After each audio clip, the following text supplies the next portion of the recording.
هنتكلم النهارده عن علاج تساقط الشعر باستخدام الديرمابين. بان انا استخدم الديرمابين في استخدام البلازما او الخلايا الجذعيه او الميزوثيرابي في علاج تساقط الشعر والصلع الوراثي والثعلبي. انا معاكم الدكتوره نهله عبد السلام، اخصائيه جلديه وتجميل بعيادات ديرمالين فرع رمضان. اول طريقه ان انا ادخل الديرمابين ان انا احفز نمو الشعر باستخدام ان انا احفز الكولاجين والخلايا الجذعيه اللازمه لنمو الشعر وتقليل تساقط الشعر.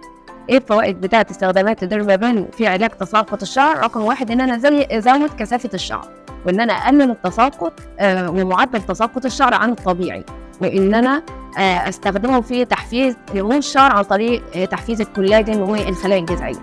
عندي 3 طرق لمنع تساقط الشعر باستخدام الديرمابين. اول واحده استخدام الBRB او البلازما. رقم 2 ان انا استخدم الخلايا الجذعيه. رقم 3 ان انا استخدم الميزوثيرابي. ايهما افضل؟ ده حسب نوع البشره اللي عندي او طرق تساقط الشعر.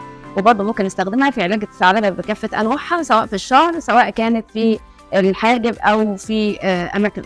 لو حابين تعرفوا معلومات اكتر عن عيادات الجلديه والتجميل والليزر، تابعوا صفحه ديرمالين على السوشيال ميديا.